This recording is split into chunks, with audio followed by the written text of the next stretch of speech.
Right, good morning, almost good afternoon, everyone. It's my honor. I'm Esteve Corvera. I'm a researcher at the Institute of Environmental Science and Technology at the Universitat Autònoma de Barcelona.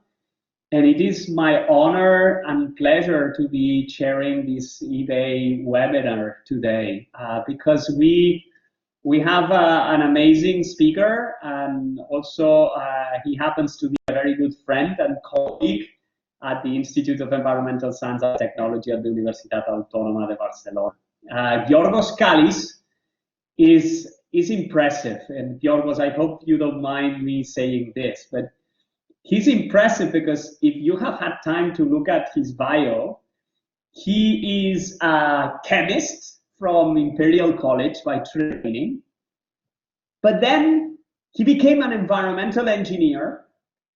After that, he also did an MSc in economics at the Pompeu Fabra, and he also holds a PhD in environmental policy from the University of the Aegean in Greece. He was a Marie Curie Fellow at the Energy and Resources Group at UC Berkeley before joining ICTA a few years ago. And I think he's impressive because he's not only a great scholar and a great colleague, but I don't know of many people who have such a diverse and rich academic background. So I think he's incredibly suited to talk about the issue that concerns us today. Is green growth possible? Giorgos has written several books about the limits to growth. It has made the case for degrowth in Polity Press in 2020. And as his bio says, his research is motivated by a quest to cross conceptual divides between the social and the natural domains, with a particular focus on the political economic roots of environmental degradation and the uneven distribution of power, income, and class. And he has done this effectively, as I said, in books, but also in almost 100 peer-reviewed publications. And because of this diverse training that he has, I think he's amazingly, as I said, suited to talk to us today. So thank you very much, Giorgos. I'll give you the word. You have between 30 and 40 minutes to reintroduce yourself if you want, and to share with us this amazing talk that you've prepared. And then we will have around another 20-30 minutes of discussion with our audience today. So thank you very, very much, Giorgos. Thank you, Esteve. Thank you for the invitation. Thank you also for inviting me to present at eBay. I've had the pleasure to teach at 2 summer schools of eBay. They were both great experiences. I know people there, I have friends, so it's remote, but still a good opportunity to present my research there, which, yes, surprisingly, I haven't done it these 12 years, so it's nice to have the opportunity. As Esteve said, my research is a little bit, I call it undisciplinary. We can call it interdisciplinary, which I think is the formal term, but I think it's undisciplinary in the sense that I had a little bit the chance and the privilege in my life to have positions that they weren't very hierarchical, the position that also Esteve has now at ICTA, which more or less you have the freedom to do the research you want, as long as you publish, of course, which is a kind of a filter. But you can publish whatever you want. So that's good because it allowed me to, let's say, express my multiple interests and a little bit my unwillingness to fall under a particular school of thought and a particular discipline, which I think the word speaks for itself, no? The discipline of a discipline, where you're supposed to just do what other people in your community do. This brought me to degrowth, brought me to critics to growth, brought me to the kind of community, 2 communities, ecological economics, where we look at the economy from an ecological point of view of flows of material, energy, and resources, and political ecology, where we look at the power relations that govern this flow of materials and resources. And this is on the background of the type of interdisciplinary or undisciplinary approach I'm going to follow today on the question of green growth and whether it's possible. So let me share my slides and start with my presentation. Okay, so is green growth possible? So this is the question I'm going to address in my seminar today, and it's based on a paper we wrote with my colleague Jason Hickel in a paper published last year at the journal New Political Economy. So what I'm covering here is included in this paper, but I'm going to try a little bit of a more lively presentation of the material. First of all, for those of you, because I'm talking at an institute that you're not necessarily expected or supposed to know exactly what green growth means, although the term speaks for itself. Green growth means economic growth compatible with planetary sustainability. Or more specifically, it means growing GDP while reducing environmental impacts to sustainable levels. Now, green growth is the basis of government action on climate and the environment. The Rio+20 conference, for example, on sustainable development, the biggest conference where all the government representatives from around the world come, and this was 20 years after the 1991 meeting on Rio, called for a green economy and sustained economic growth. The OECD has a strategy towards green growth, and the World Bank calls for green growth. Economic growth is also one of the pillars of the UN's 17 Sustainable Development Goals. So again, along these greening goals, there is always the goal of economic growth. Green growth, according to these documents, means developing new, cleaner technologies and improving the efficiency with which we use resources. Key here is the notion of decoupling. Again, I'm going to define some terms so that we are, for some of you, this might be known stuff. For others, though, no, so I want to be sure that everyone is on the same board. So decoupling means separating growth from resource use or environmental impact. We should distinguish here between relative and absolute decoupling. Relative decoupling means that GDP grows faster than resource use or environmental impacts, but impacts do still grow, only slower than GDP. That's what you see in this graph here. Absolute decoupling instead means that resource use or environmental damage actually decrease while GDP keeps growing.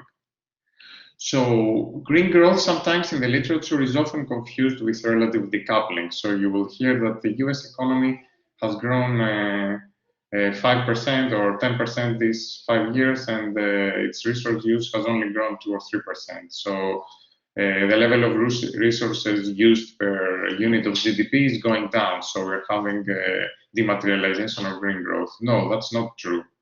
This is relative decoupling. Truly green growth, if we take the term seriously, which means reducing the environmental impact, requires absolute decoupling. So it means a reduction of the impact. And actually it requires more than that. It requires decreasing the environmental impacts fast enough to be sustainable. That is, for example, to avoid crossing irreversible planetary thresholds, like in the case of climate change, the 1.5 to 2 degrees Celsius that all scientists tell us is a limit that we don't want to cross because the impacts are going to be catalyzed and unprecedented. So what did we find in our review with Jason? Let me separate what we found in 3 questions. So I'm going to go question by question. So the first question is the first of the 3. Is absolute decoupling possible for resource use? This is here what material use and GDP look like. Sorry for the baby background, but I have 2 twin daughters and they are in an unruly phase. And it's raining outside, unfortunately, so they can't be outside. So you'll bear with me with the background noise. So in this graph, you see what material use and GDP look like for the world as a whole. You can notice in the 1990s some relative decoupling, resource use growing slower than the global economy. But if you pay attention to the graph, it's not much slower. And since 2012, this is even reversed. That is, resource use grows even faster than GDP. So we don't even have relative decoupling.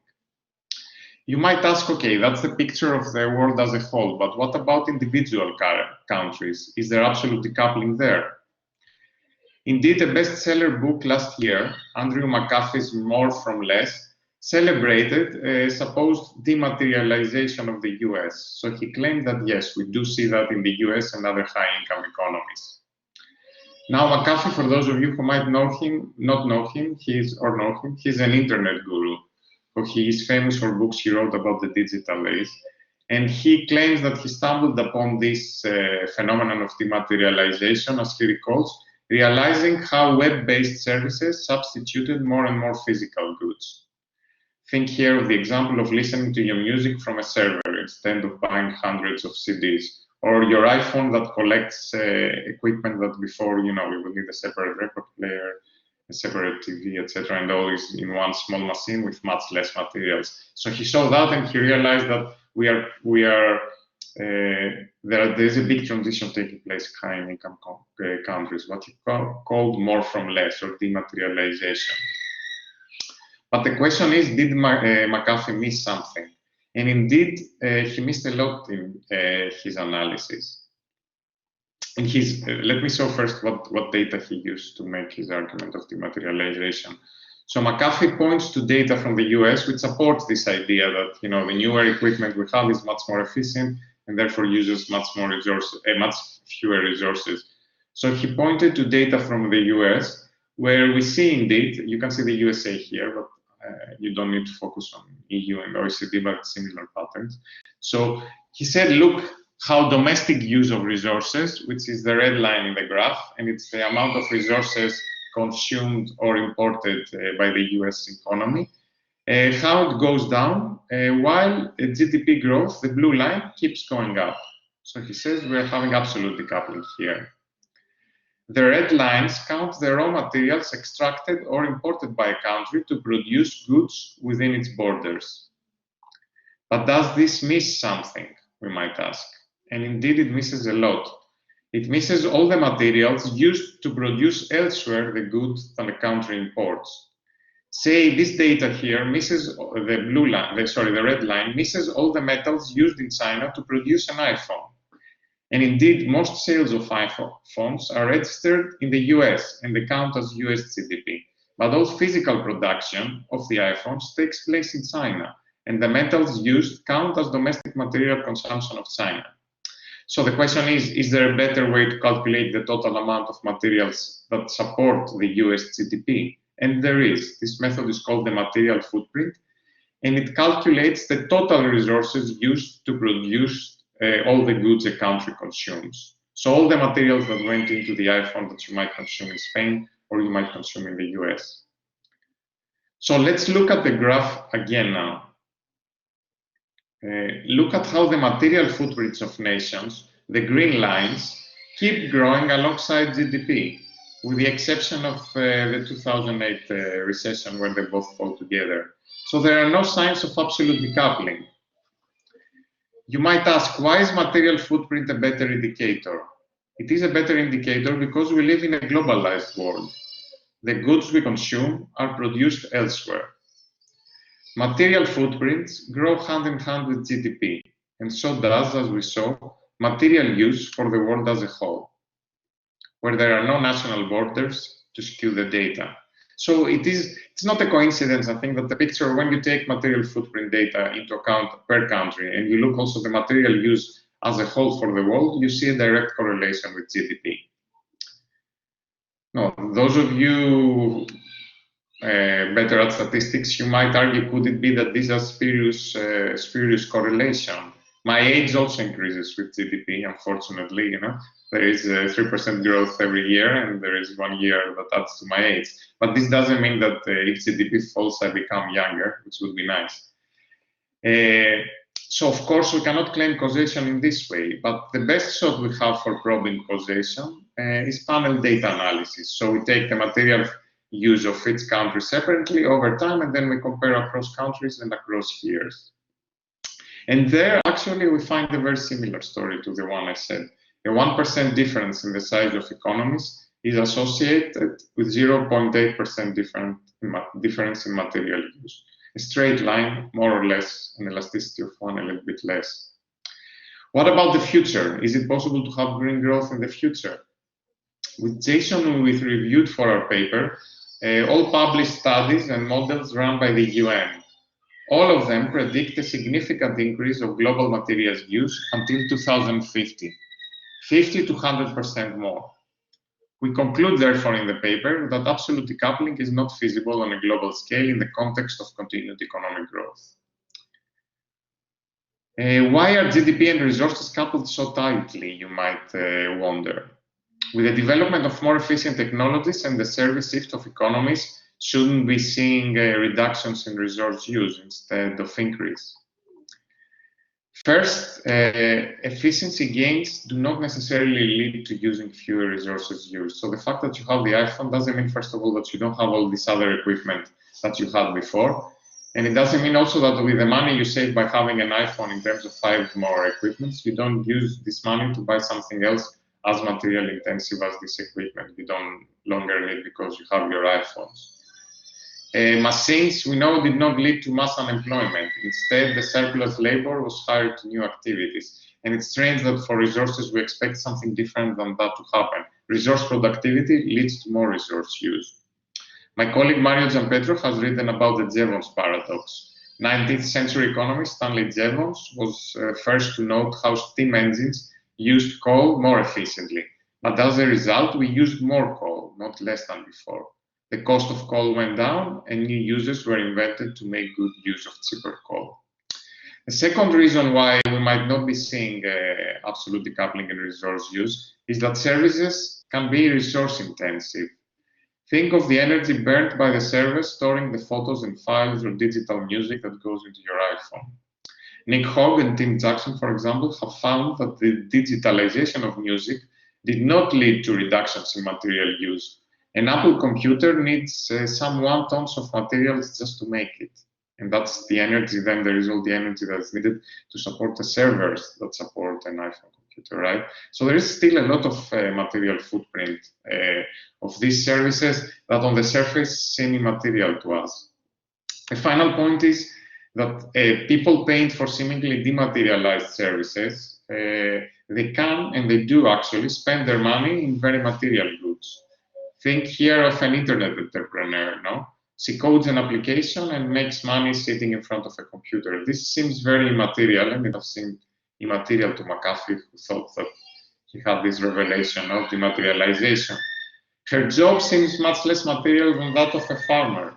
But with the money that she makes from her app, when the app goes public, for example, she buys a Learjet and flies around the world. And that's what many internet entrepreneurs do.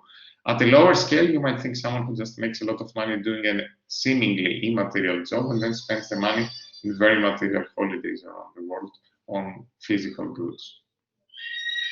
Let me move to the second question, which is about climate change. Is absolute decoupling of carbon emissions from GDP possible and in line with a 1.5 degrees Celsius target? For the climate, remember, it is not enough to reduce carbon emissions. We need to reduce them fast enough to stay within 1.5 or worse 2 degrees Celsius. Climatologists Kevin Anderson and Alice Bow-Larkin calculate that to stay within 2 degrees Celsius, high-income nations must reduce emissions 6 to 10% each year. And this calculation was done 10 years ago, so now it has changed and it's around 11% each year. Compensating for a while poorer countries have higher emissions, increase their emissions for a while. So now if we see the global picture as we did before for resources, the global and the per country picture for carbon seems similar to the picture for resources. Emissions increase with GDP, just slower in this case. So there is some relative decoupling. Again, if we take countries and we look on a country data panel analysis, we find that the 1% increase in GDP is associated with a 0.5 to 0.8% increase in carbon emissions the same year, and up to 1% if we were to take into account lagged emissions. That is, emissions that, you know, because GDP increases this year, some investments take place, but the emissions are realized a few years after. So if we take these emissions into account, there is almost a 1-to-1 relation between GDP growth and emissions. Now, there are good reasons for economic output to be tied to resource or energy use. Economies run on energy, but there is no reason why oil or coal cannot be substituted by energy resources that emit less or even no carbon, renewable resources or clean energy resources. And indeed, 21 countries, you might have heard the good news, including the UK, US, or France, have reduced the carbon footprints between 2000 and 2014, even though their economies grew. and this takes into account imports. But these reductions are close to 1 to 2% per year, the reductions that we see here, not 6 to 10 or 11% per year that is necessary. And crucially, these economies that have shown declining emissions show also low GDP growth, close to 1% average each year. If growth were closer to, say, 3%, there would not be any reduction of emissions. In other words, the higher growth is, the more difficult it gets to reduce emissions. I think that's obvious. And the more an economy grows, the bigger become the systems we have to decarbonize. Trying to reduce emissions with a growing economy is like running up a downward going escalator that accelerates. I think this metaphor captures a little bit what it means trying to reduce emissions while growing the economy 3% per year, which means an economy which is 11 times bigger within a century. What about the future? How do the prospects of reducing emissions while growing the economy look like? If the global economy recovers from COVID the way it did in 2008, we will overshoot 2-degree paths within a decade. According to scenarios we constructed with my student Giorgios Kallis and Dan O'Leil, even Dan O'Leil is my colleague, he's not my student, he's a professor himself in Leeds. Even an ambitious global mitigation plan, what we call a Green Deal, the yellow line in our graph, after the name of the Green Deal of the European Union, it fails to keep global emissions within the envelope of 2 degrees, the blue shaded area. The only recovery path that stays within the envelope of 2 degrees past is the green line in the graph, combining fast decarbonization, that is fast development of renewable energy, reduced energy use, and crucially, zero GDP growth in the global north. The IPCC, which is the main body of scientists producing climate scenarios that many scientists come together and approve and say, okay, this makes sense, no? The IPCC recently produced scenarios that do meet the Paris Agreement target of 1.5 degrees, and they assume continuous economic growth. But it is important to know that all these climate models, apart from the first one, the P1, all these other climate models square growth with 1.5 degrees by assuming some speculative technologies that will come, they will appear towards the mid of this century, and they will remove carbon from the atmosphere and take it down and make and absorb it. Basically, technologies based around planting many trees. Some people calculate that this alone, the area that would be needed for these trees is 3 to 4 times the size of India. Whether it's economically efficient to do that and whether it can indeed absorb carbon, it's also a big question mark. The only scenario that doesn't rest on such a speculative future technology is the scenario P1, and it is based, not coincidentally, I think, on a drastic degrowth of energy use, around 5% per year, which is something we haven't seen and would require a drastic social change to happen. Green growth, in other words, is possible, but only by recourse to fantastical technologies that do not exist and may never exist. Speaking to the UN, I think she captured it quite well. Greta Thunberg always makes us feel a little bit silly now, because we have to use like hundreds and hundreds of words to say something that she captures the common sense of it quite easily, and what she called fairy tales of economic growth. So what I have been presenting up to now are fairy tales of economic green growth. So there are fairy tales, but they're important for the current system, not to maintain this promise and this hope that you can have continuous economic growth and everything is going to be fine. But it's a fairy tale. Each civilization has its fairy tale, and ours has its own fairy tales. So to my third and final question, which is, why do we have this fairy tale? Where is this? What function is this fairy tale playing, and how can we break out of this fairy tale of green growth? We have to recognize that economic growth may no longer be sustainable is a very inconvenient fact, much more inconvenient than just the fact of climate change that Al Gore once said, an inconvenient truth, right? To say also not only that there is climate change, but growth is not compatible with climate change, even more inconvenient, even for Al Gore to accept it. It is inconvenient because capitalist economies depend on growth for stability. Lack of growth means unemployment, debt, and depending on who governs, austerity. Without growth, it becomes more difficult to raise the incomes of the poor. It is also easier to pay for renewables or for welfare programs with growth than without growth. Politicians also, and this you know much more about it, politicians than me, they tend to think short term. They get elected depending on whether the economy does well. And electorates, including ourselves, have little appetite to cut energy or meat consumption or pay a carbon tax or hear that incomes are going to go down next year. And the vested interests, of course, that finance political campaigns put profits first. And there is an iron wall whenever you try to make any changes against anything that compromises their profits. And of course, the last thing they want is policies that slow down the economy. Not because they cannot maintain profits with a slower economy, which is very possible, and we've seen it happening during austerity, but also because they know that with slower growth and with their profits having to grow at 5 or how much percent they need to grow each year, it's just social brewing for an explosion. No?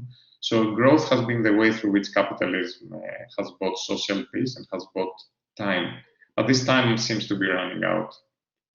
Well-meaning people want to think then that green growth must be possible, because like how else can we think out of it, since no one is going to accept anything that doesn't involve growth, because they can't see any alternative.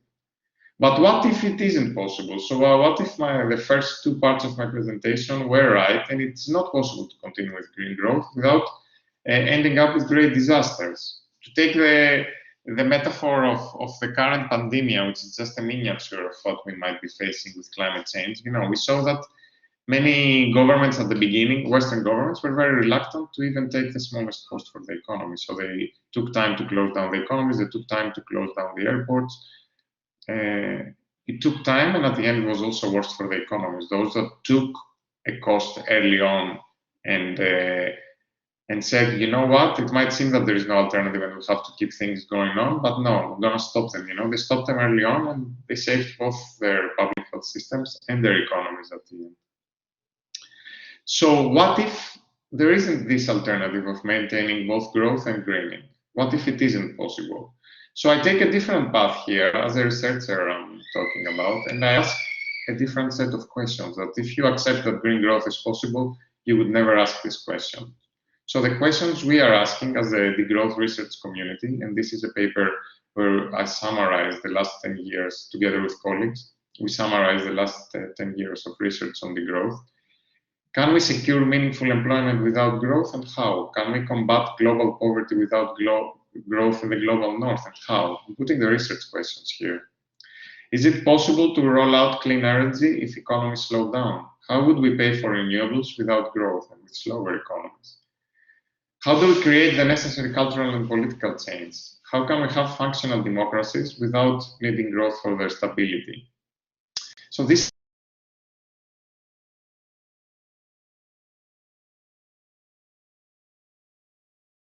way avoid getting into the trap of myself sounding impossible. But of course, I have to accept, and I would be fool not to accept it, that there are no easy answers. But the fact that I cannot give you an easy answer of how can we degrow, although I keep studying it, does not make the alternative of green growth any much truer. When there are no easy answers, as researchers, we should be stepping our game. Instead, many, unfortunately I have to say, prefer to double up on the fictions. And this is what I find problematic. Under green fairy tales, we hide the enormity of the challenges at stake. Why this happens, so why these fairy tales, and what function do they play? I think they play the function of ideology. Economic growth is not just a material process, it's also an ideology. It's a recent idea conceptualized in the 1930s when we started measuring GDP. And it didn't pick up as a dominant ideology until the 1950s and the Cold War and the competition between the West and the East. Growth became an ideology, by which I mean a taken for granted idea served by politicians of all colors. Some people call this ideology growthism, the belief that growth for growth's sake is good and natural. But if you come to think about it, this ideology, like all the beliefs of civilizations that tend to have this extra extra-material, or maybe we call it quasi-spiritual basis, is a mad idea. I mean, it's an idea that if you look at it rationally and scientifically, it doesn't make sense. If our global economy were to grow 3% per year, which is considered the normal desirable rate of growth, it would be 11 times bigger by the end of this century. And this would go all the way to infinity, which is crazy. And Aristotle, 2000 more years ago, said that this is crazy. Like, only money holders think that they can grow their money at the interest rate that they lend, but this is not possible. And indeed, it is not possible. The question is how it's going to end, not whether it's going to end. As I like to joke, although it's not really a joke, to future archaeologists studying the remains of our civilization, this obsession with growth will seem weird. It will seem weird to them as weird seems to us the belief of otherwise clever, the ancient Greeks, that 12 gods lived up on the top of a mountain and masqueraded as Buddhas to come down to earth and have sex, So, we see like the 12 gods of the Greeks and we say, okay, they had philosophy and math, but how did they believe in that? Or we see at the Aztecs and we say, how are they doing that, Future civilizations will probably think the same about us. What were these graphs they were making and how could they come and believe in that, Growth is the religion of the secular era, wrote French anthropologist and one of the first people to write about degrowth, Serge Latouche. And no one is more tied to this religion, I would add, than economists, with notable exceptions, including my very good colleagues and friends who go out of this norm of just taking growth as granted.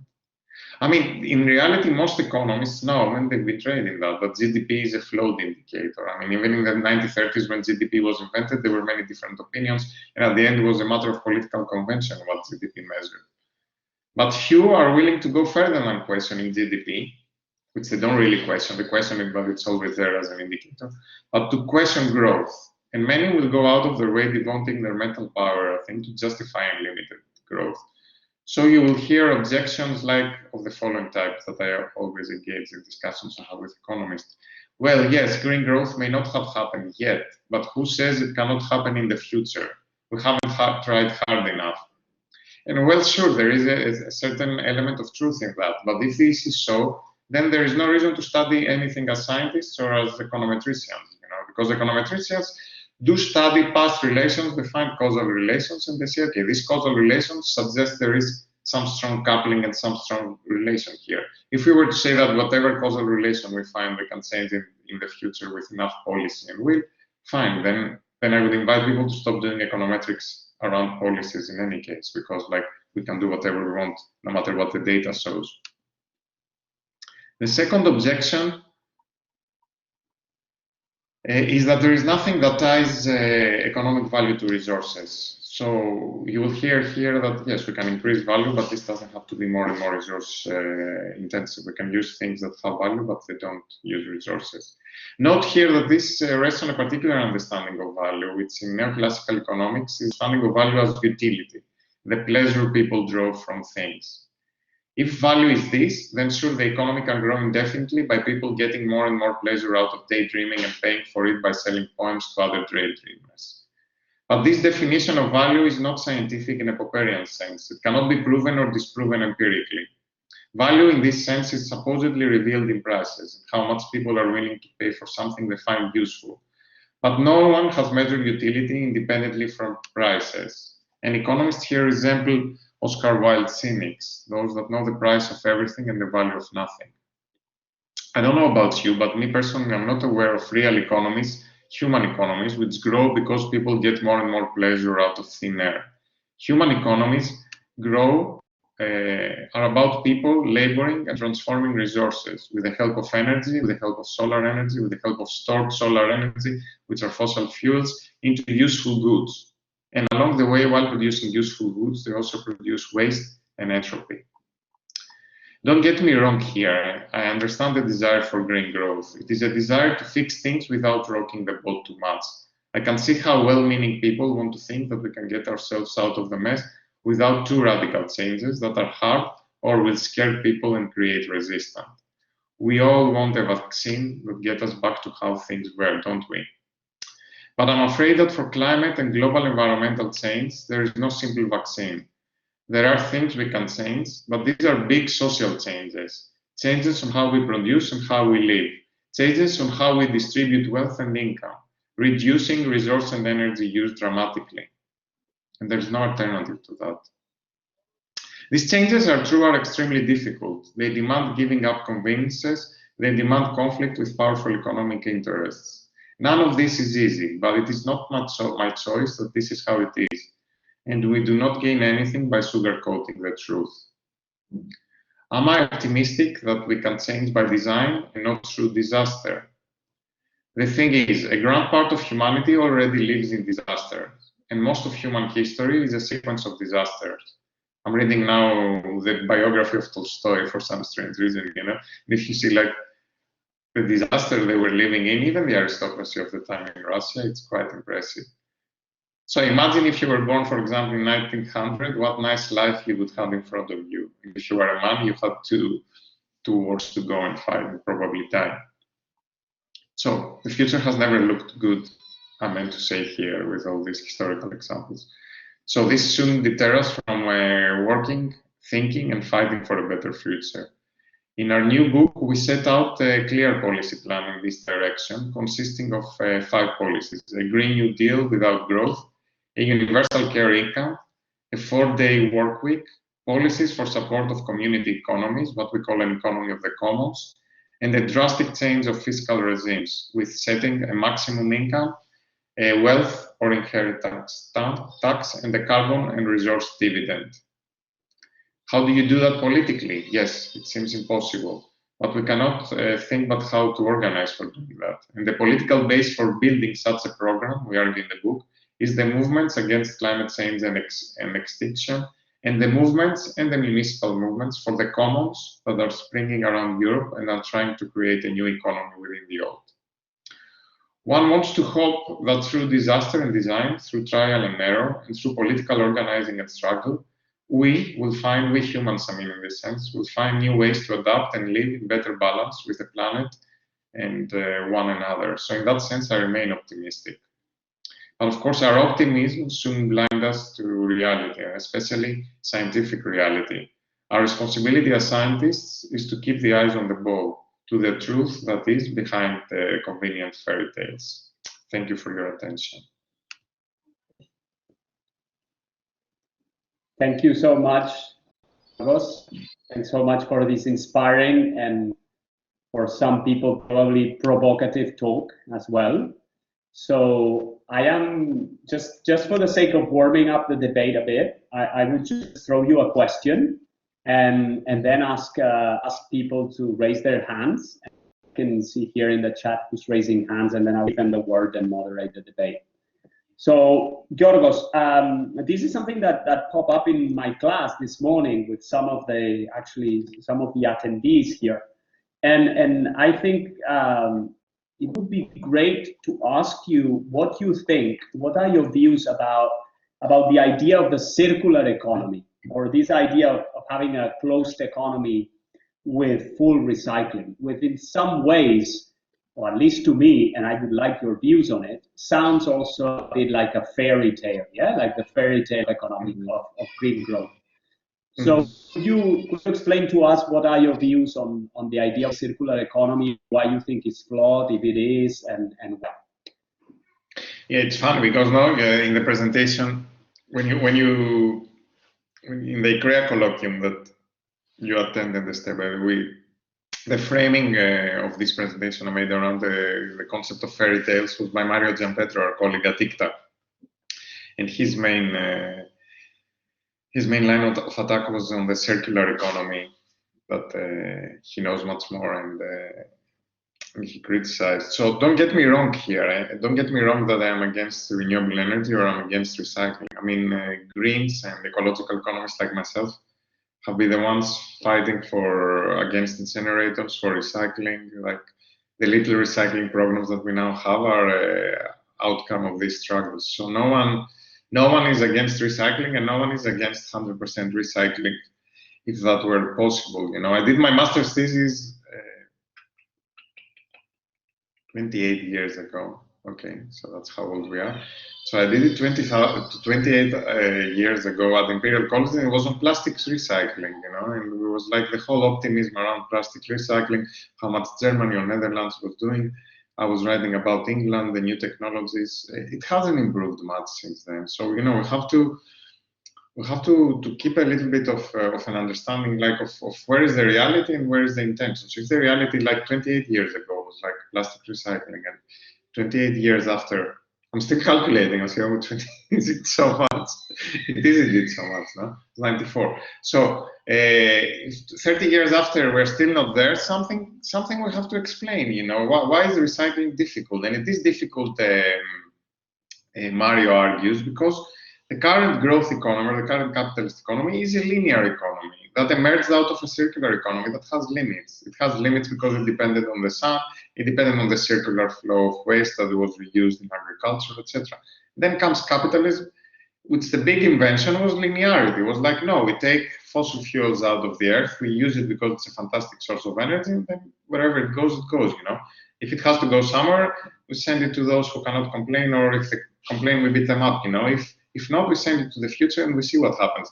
That's linearity, and that's the economy of growth. Now, to think that you can start like closing all these loops and you're not going to slow down the economy, and you're not going to have to do a very different type of economy that's not based on this continuous acceleration, seems to me fairy tale. If you're seriously thinking that, yes, let's change the economy in what you call a post-growth or degrowth direction, and how do we make it more circular along the way, there is the image of the donut economy, which is a circle also, you know, which is like living within the limits, planetary limits represented as a donut. No? This I am in favor, yes. There is also the issue, though, Giorgos, if I understood correctly from our colleague Mario Giampietro, there is an issue as well of thermodynamics here, and one of the issues that the linearity of the capitalist system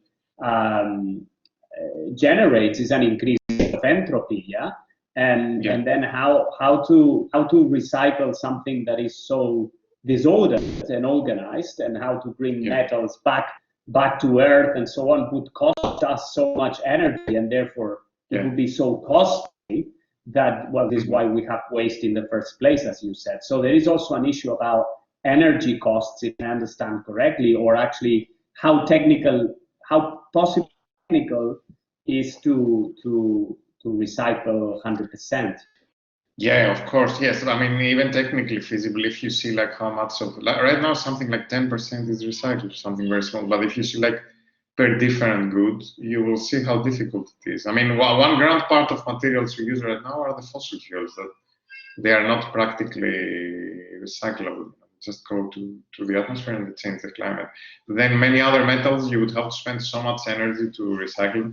Then, of course, you get into these physics arguments that ecological economists spent a good deal of the 2000s, I think, arguing for years, which was like, yes, but if we had infinite solar energy, would we be still able to recycle everything? But, you know, we have to do these arguments, you know, because they push us to the limits of understanding physics and economics. But at the same time, have to keep, I insist, our look on the reality, you know, and the reality is that the real economy right now is facing a limit on how much it can recycle. And we hear now stories of, you know, the plastic that we very beautifully recycle here in Barcelona that ends up in Asia. And at some point we heard they don't want it anymore. And everyone was shocked, what, our plastic was going to Asia, why, you know?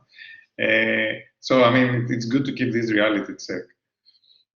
I would like to pick up people's brains now and ideas and questions. So I wonder, I can't see anyone writing in the chat. Yes, so I have a question from Lorenzo in the chat. And he asks, where would you draw the line between the South and North need for degrowth? Where would you place countries from the semi-periphery in terms of responsibility? I think with responsibility in terms of carbon emissions, it's pretty easy. You know, you can calculate, and there are calculations that do that, how much each country has emitted, how much it has emitted per capita, if you want. How much is the total carbon budget? I mean, how much we can emit. I mean, there are differences there between scientists, but like how much we can emit until 1.5 or 2 degrees. So you can make these rough calculations, then see how much each country has emitted per capita and how much more it could emit if it was to emit. And actually for the US, they can't emit anything anymore, although they're going to emit a lot, even in the best case scenario that they meet Biden's goals of halving by 2030. No? But this, you can see the responsibility of different countries. The same peripheral countries are the ones that I think they can emit a little bit more, but they've done pretty well. And the poor countries, of course, they should have more space to emit. These are the calculations that I mentioned at the very beginning. Now, in terms of degrowth, my message is for the global north, so that much is clear. I'd like to talk for the part of the world I'm from, and the part that is high income, and the part where I think there is much more than enough and satisfying basic needs. In the global south, the idea is to open up the way of thinking of alternatives, so it doesn't pass through the same path.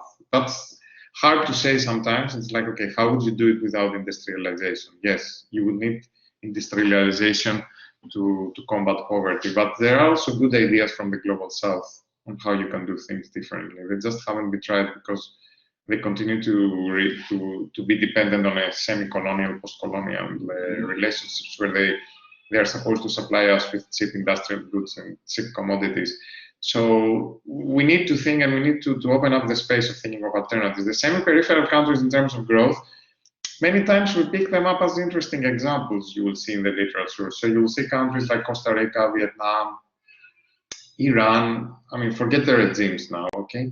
Just think just in terms of living standards and GDP. There is a group of countries that might be the ones you call semi-peripheral, that they are having a decent though not extravagant standard of living with in terms of health, in terms of education, without the need for the use of resources and of output that our economies do. And it might be more to look into that. So rather than treat them how much they need to grow, think like how much we would need to degrow to be in a similar space with them, both social and ecological space. Thank you, Giorgos. I have Pau Belda, who raised his hand. Please, Pau.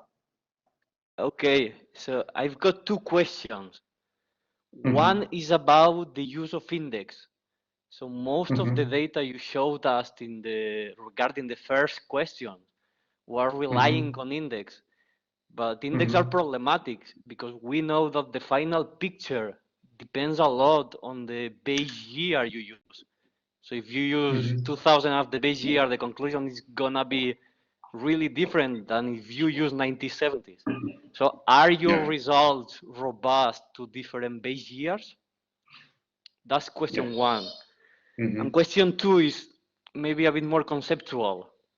But we all know the problems of GDP as a measure of aggregate production. I can change the GDP just by changing the accountancy rules, accountancy convention.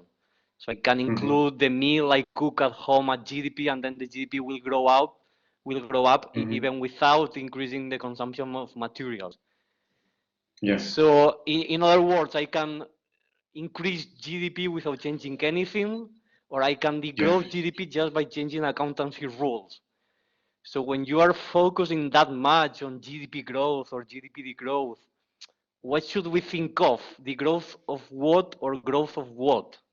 Because for me, it seems like it's just a very imprecise concept. So I don't really know what to think of when you talk about the growth.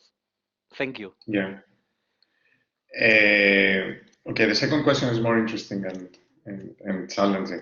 The first one, no, the first one, like, I mean, the data, so the panel data analysis, you know, it doesn't depend on the base here. And then the global picture, I had data since the 70s. I mean, if you go before, it's not so important. I mean, you can go back to the 60s. The picture is more or less the same. And as I said, there is a period where you see a relative decoupling, so it's in terms of resource use in the 2000s. So yes, if you started counting from the 2000s, the picture would seem a little bit better because you would start exactly where the decoupling starts. If you see the big picture, you see like coupled, relative decoupling for a while, and then again coupled, and even more than the coupling now. So I don't think it depends at all on the base here. In terms of the panel data analysis, also it doesn't depend. I mean, there are many different panel data analysis of these things. It's quite established there. I mean, the only argument against these studies is not that there is this link. It is that this link doesn't tell you something, because with enough policy we might change this link in the future. That's the main argument from people who support green growth. They tell you, okay, you find a link in a period we didn't try good environmental policies, so your study is not relevant for the period after now that we might try good environmental policy, and these relationships are going to change. That's the main argument. GDP, yes, GDP is a bad indicator. It's true that GDP can increase with commodification, which is what you described. Something you weren't paying for, you start paying for it now. So there is one interesting question, which is to what extent GDP the last decade has also partly increased due to commodification and financialization of like paper money, more than really change in the production of goods and services. But this would make even worse the case for green growth, because it would mean that we haven't even had growth, you know? So you would have less growth and even more environmental damage. So it doesn't go against my argument, let's say, if that's a problem with the data. To have decommodification, to have like goods taken out of the market circulation, I would be surprised. So I don't think that's the case. Yes, using alternative indicators could be part of the question, but the question is like still, what do you count? The point with GDP is that it is what it is. It's quite a strong footprint of the material economy. So it kind of captures what's happening material with the economy. So yes, GDP is a different indicator with all its problems, but more or less it correlates. And I think this shows you that the current economy, the economy which is geared around GDP, that it's measured on GDP, etc., has a very strong material base. Degrowth doesn't mean degrowing GDP. I never defined degrowth as degrowing GDP. I defined degrowth in two different ways. One is to abandon this god of GDP, to abandon this god of growth, like to really focus on what is important, no matter what the impact on growth, even if it's likely to be negative. But this is a reverse, it's an inverse causality. It's not to try to reduce the GDP, it's to do what is right, even if that means reducing the GDP, you know. And then preparing the economy and the society for this eventuality, because it's not easy to prepare for a fall in GDP. I mean, we saw what happens during the pandemic when the economy has to slow down, you know. The economy had to slow down so that we all at least manage to live, you know. The question is, how do you manage that? How do you reallocate activities? How can you work less and still survive? And I think in a much bigger picture, that's the challenge with climate change. And I think the term degrowth captures it well, because when I say growth, the common person, even the economist, you know, does not think just of increased GDP, although that's the precise definition, right? But thinks of a whole process. So it's a whole process of growth. So when I say degrowth, I'm trying to signal a whole process of undoing this process that we understand as growth or growth-based development. Giorgos, I think that this last comment links very nicely with the second question I have in the chat. I have several, both in the chat and I have people's hands up. So Katharina says, I'm reading Sally Waintrove and disconnecting climate change and psychology. She writes how neoliberalism created a culture of self-deceit, where we are all kept in a belief that we can have everything we want.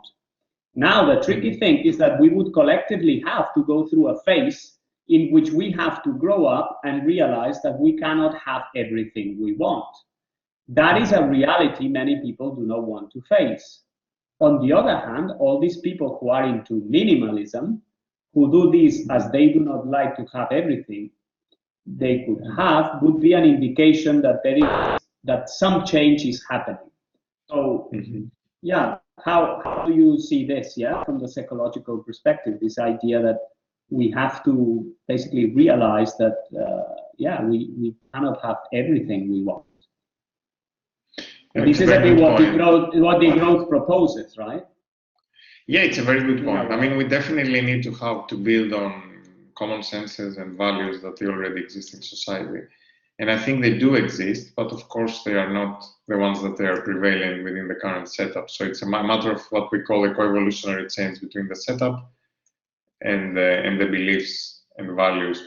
So the strange thing right now is that people believe that they have the right to have everything they want, at least in our part of the world. It's good to keep it geographically focused, because I don't know if that's the dominant mentality everywhere. But at least in our part of the world, people believe they can have everything that they want. But increasingly, the majority don't have it now. So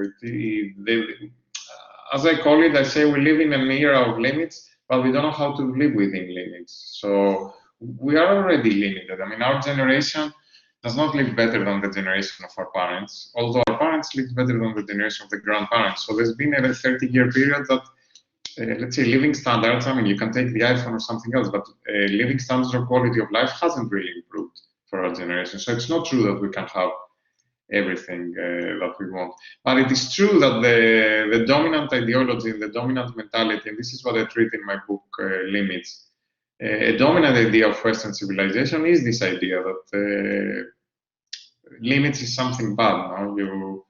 You are free to always go beyond your limits, and the grow up is a good metaphor that you used, Esteban. I don't know if the lady passed me.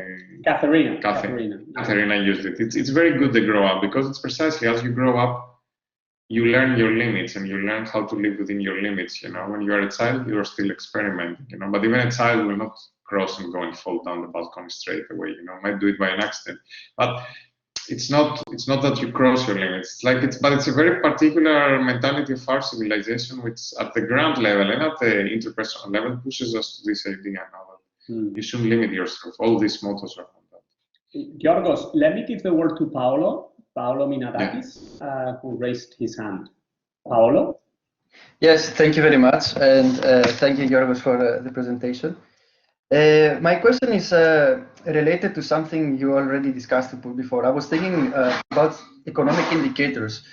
So I was thinking, like, when I was taking microeconomics class years ago, and I remember that most of GDP is calculated through consumption.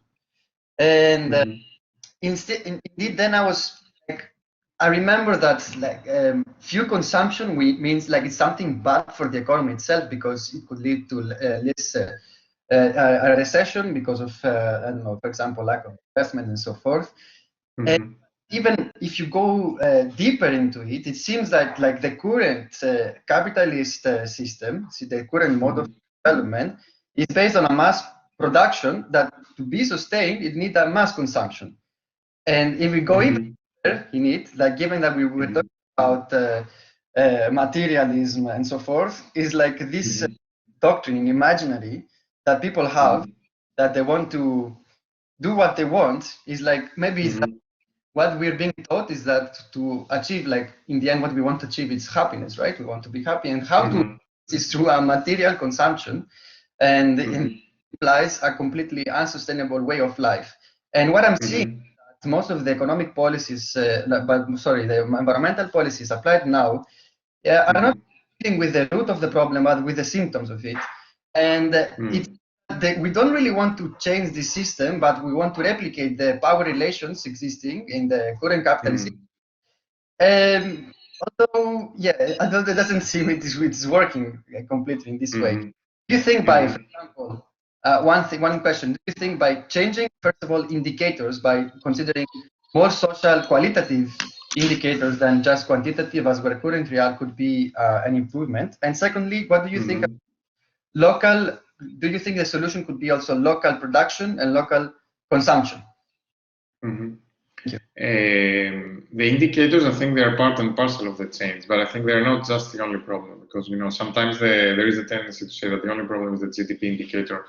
If we measured it differently, things would be good. That's not what you said, but I know that that's how it is understood sometimes.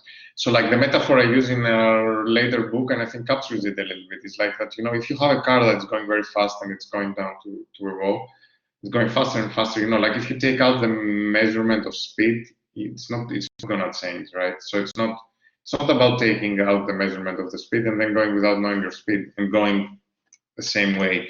The question is like, okay, if you change the car into a bicycle metaphor, or if you change it into something else, you're going to use a different meter, because you're going to be interested in different things, not necessarily only your speed, definitely not your gasoline, etc. So you need different meters, and I really respect the people who devote their research and their effort to develop these different indicators. But we need to understand that different indicators go with different systems, and with the current system, there is a reason, and it makes sense why GDP is a dominant indicator. It's not just something that you can just take this out and then put. There was a lot of effort by governments. Some of you younger will not remember, but for us, like, these things seem quite recent, But like Cameron government in the UK, and at that time there was a lot of talk about happiness, well-being, programs for happiness and well-being, and we were going to measure things differently. It didn't go very far. I mean, they produced a few reports about happiness, and that was all, Because like to really have well-being indicators instead of GDP, you need an economy that is geared around well-being, and that's what it wants to achieve and measure. Otherwise, you just measure it separately in a parallel report that a few dedicated people read. Localization, yes, it's part of the question. I wouldn't say like everything needs to be localized or can or must, but I would say that in many cases it does make sense, especially ecologically, to consume things locally. Not always, no, but very often. Giorgos, thank you very much again. Felix here in the chat says, most solutions that you propose in your recent book require strong policy changes and a shift of wealth from the rich to the poor. When Elizabeth Warren proposed a 3% wealth tax last year, the world found it too radical. How can you still be optimistic that degrowth is feasible? I lost my hope, he says. Yeah. You want to respond to his last, his missing hope? I share his feeling. But as I said, we do not have. I mean, it's a luxury to lose your hope. If you're very well taken care of, and you and your children and everything, even so, you can't be sure. But I'm saying it's a luxury to lose your hope. Yes, Elizabeth Warren, Bernie Sanders didn't work. You can hope that someone else will under different circumstances. But I mean, there are two things. Either you give up and then, okay, you retire, or then you say, like, I'm going to try to play with discourses I don't really believe in, but they have political expediency. But for me, this second is also difficult, So I'm not someone who say, like, oh, don't try to change. I think what's happening, for example, I don't know, we talk about the US because it's the biggest capitalist economy, right? But what's happening with Biden is good, So I'm okay. It's good compared to what was happening before. So I'm not saying everything is the same. Everything is terrible. So, and there was some push from social movements that has made now Biden, in terms of climate change, at least, much more radical than he would otherwise be. So that's like a small, very, very small positive change compared to everything that would be necessary. We do have to hope that political change will come, because if we don't hope, it will never come in the future. Somewhat related, Jake here asks, how should we deal with people who purposefully, economists basically, he says, who purposefully misrepresent the degrowth movement? Should we ever expose the powerful interests they represent, or should we keep things purely academic? So here is about the economists that have traditionally misrepresented the idea of degrowth, or basically criticized it. I don't think it's powerful economic interests that they are sad or something. Like I'm a very big enemy of conspiracy theories. So although my friends tell me I'm too much, there is some conspiracies always going on, and there are powerful interests, and in this I believe. But the generalized thing, no, I don't believe. I think economists, and I've been trained in economics, so I've seen it happening. They get indoctrinated in a particular mode of thinking, which is the dominant mode of thinking, and there is a lot of infrastructure behind it, a lot of interest. So I don't think that every individual who misrepresents the growth, is paid by Shell to do it. I'm not just putting an extreme. No, they do it because that's what they truly believe in, and they truly believe in that because they have been trained and ingrained in a whole system. So I think, yes, we do. As academics or even as activists, we have to understand the links and why a particular type of knowledge is produced and reproduced, why particular types of trainings are produced. I mean, there was the movement, and it still is going on, of students for new economic thinking, trying to change economics from within. I think that's really important as far as economics is concerned. I have Laura here who has raised her hand. Laura, please. Hi. Yeah, thank you for your presentation. I guess first of all, like I want to say, I really do. I understand degrowth. I like it and everything like that. I'm ready to throw out GDP as an indicator tomorrow and everything like that. But I don't know how operationally feasible it really is. Like as Daniel pointed out in his question in the chat, degrowth is really not palatable to politicians and broader society. I mean, we have like over 1 billion people on this planet living in poverty. How can we really say and convince people that we don't need growth? And like as educated people, okay, we get the nuances of degrowth and what that means, but the average person isn't as educated, I guess is what I'm trying to say, as like we are, or in this like academic mind frame and things. So like I guess I just I don't know, maybe I want to play like devil's advocate a little bit and like maybe play on that objection number one that you brought up, that maybe we haven't tried hard enough to find a way for green growth. But like I guess like with enough political will and mobilizing of resources, we were able to find a vaccine for a new disease in less than 9 months. So do you think that like if we rallied as aggressively as we did for a vaccine to find a way for technology, like to push R&D of technology to be able to actually decarbonize industry and airplanes and things like that, because like for the technology we have today, no, it is not possible. But maybe like I feel like that might be a little bit more like politically feasible. Do you think that even that would be an option? Would that even be a solution? Or like, do you think we just really need to degrow?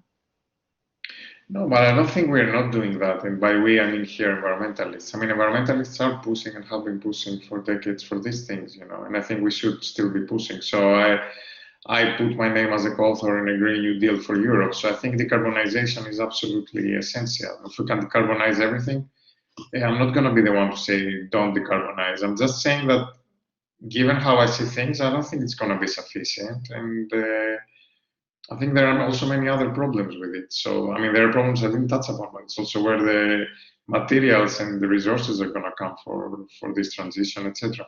So, I'm all for these technological changes, but I think they are not enough. And if you see also the models that I showed, the energy models, climate change models, you see that it's a combination of things. Like one is the decarbonization, the efficiency. The other is the sufficiency. Lifestyles have to change too. You can't imagine lifestyles continuing the way they do and even growing in terms of material use every year 3%. And then the third one is like that the overall economy has to be restructured and also slow down in certain sectors that they are still accelerating and pulling emissions up. So I'm not against what you say. I'm just saying it's not enough and we need all three levels of action. Now the politician thing, I understand it. It was on my presentation. I'm not going to be naive about it, no? And if I support the political party here and I vote of it and I want it to win, I'm not going to insist that they call for the growth and then they tank in the elections and Trump wins the elections, So there are political pragmatism and priorities that in each case are very specific. But that means that at least to share the horizon, what is the challenge in front of us? And then the political pragmatism of getting there, we win it out. Now, for politicians in the West to say that they care about growth because 1 billion people are poor, though, I don't think it's true. I don't think they really do it for the 1 billion people who are poor. I mean, they exploited them and they are poor and they've exploited them and they continue exploiting them as long as they are cheap and they can take also the resources to build windmills. It's not out of charity for the poor that people want the Spanish or the US economy to grow. They do it for all the reasons that I said. One is the internal stability of capitalism, and the other is, of course, the powerful capitalist interests that depend on growth. And that's why politicians are also caught within this game. That's why everyone is caught within this with this game of growth. But it's not out of concern for global poverty. Giorgos, Daniel in the chat, just to link in the conversation with Laura. Daniel was asking, why have we failed so far to build up a positive narrative about the growth? That is, the well-being benefits we would have in a sort of degrowing society, reduce the stress, less pollution, more ecological sustainability, and so on. But you could turn Daniel's question around and say, what can we do to mainstream this positive narrative. So you can take it from the optimistic or pessimistic side. I don't know, it's up to you. No, there are the people of the Well-Being Alliance that they don't use the word degrowth, and they're doing excellent work. It's a group of scientists, activists, people involved in policy that they are trying to change things from within. And I really like and respect their work. So their key thing is well-being. So they are trying to do that, and they do articulate a very positive vision. And they do have access to certain government ears in Scotland or in New Zealand. I see my role as a scientist a little bit to remind and warn about the enormity of the challenge, which I don't think the people of the Well-Being Alliance are not aware now, but they are trying to change things the way you responded instead to Daniel, or the way Daniel might like to say. But still, if you take New Zealand, which is right now it's the most progressive example, they managed COVID well, their president is cool, he puts all these priorities. If you see the effect on carbon emissions, it's nothing like what New Zealand needs to do, you know, and even her social policies are not as progressive as they need to be, even though she put well-being as the main pillar. So it is always good to, I think, to push on reminding the enormity of the challenge versus the reality of the progress. And in this regard, for example, in terms of building this positive narrative about the growth, Hagen in the chat asks if examples like cooperatives, like working cooperatives, he puts the example of the Mondragon cooperative. If this is sort of an example of the growth in the making, so to speak, or not. We always put the cooperatives, we always put the cooperatives and the economy of the commons front and central in the growth. But again, it depends on what logic, no, and what system. So the logic, Mondragon is like a great example, and there is a lot to learn from that. No? But it has been functioning within a capitalist logic. So to that extent, you can levy to Mondragon many of the criticisms you would levy to a for-profit company, you know, who works there, at what conditions, etc. How do they make profits in order to expand the cooperative, etc. That's not the problem of Mondragon only. It's of every cooperative that tries to function in a market economy where you have to a certain degree, depending on your sector, you have to compete in order to survive. But yes, cooperatives is a basic tenet of how we imagine a more alternative, convivial, or growth economy.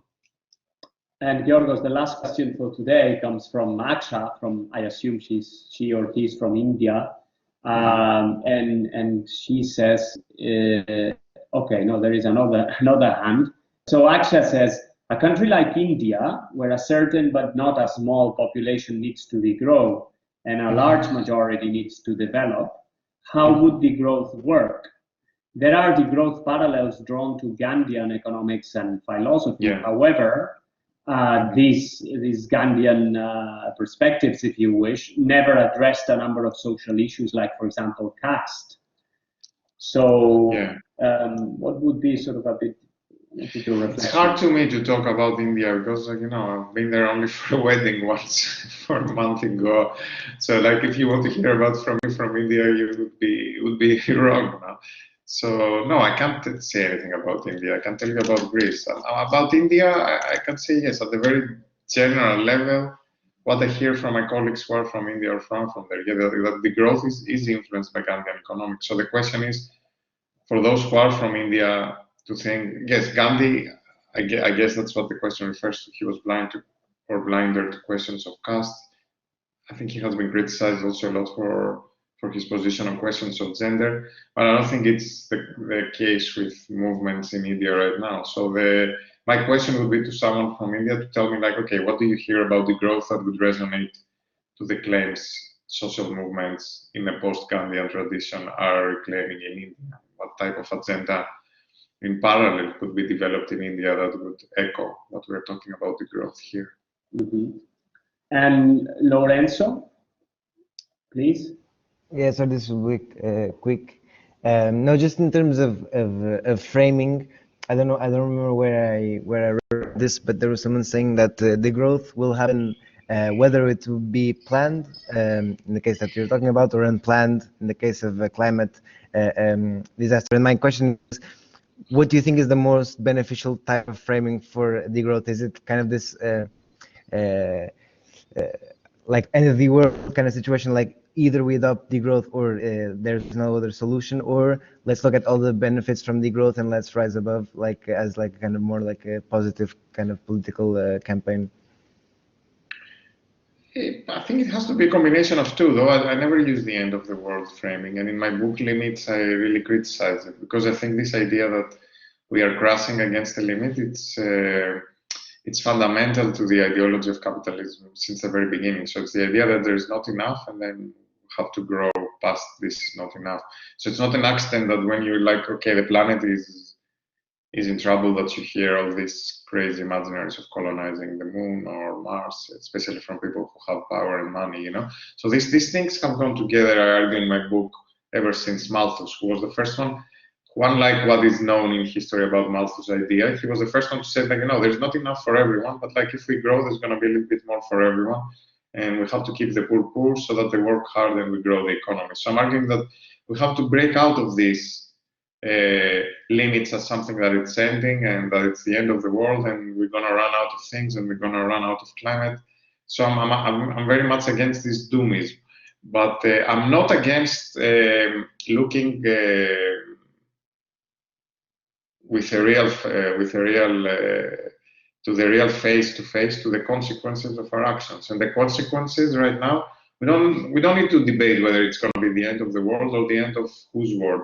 But we know that with 2 degrees Celsius, it's going to be much harder to live in this planet, and it's going to mean like crazy repercussions for people, for ecosystems, for everything. We know with 3 degrees, which is where we're heading right now, it's going to be hell on earth with certain parts of the planet. And if we go to 4 or 5, if we don't stop extracting fossil fuels, it's going to be crazy bad. So we know these things, we know that they are irreversible, and these are consequences. So that's on the one hand. On the other hand, we know we do it for something that right now, it's not even making people better or happier or anything.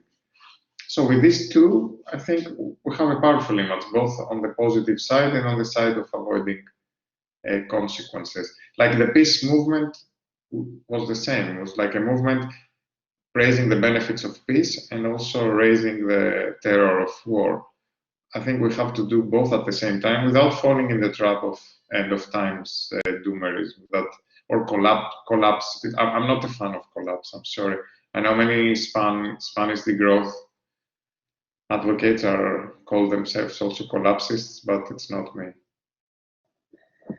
Giorgos, thank you very much. I would like to thank you, I think, on behalf of ICTA for accepting to give this talk, and hopefully I'm also thanking you on behalf of the almost 70 participants we had today in your lecture. Thank you, Esteban, for inviting me. Thank you so much, and have a lovely day. Thanks for your time, Giorgos. You too. Thanks a lot, Esteban. Bye-bye. Bye-bye, everyone. Thank you. Bye, everyone.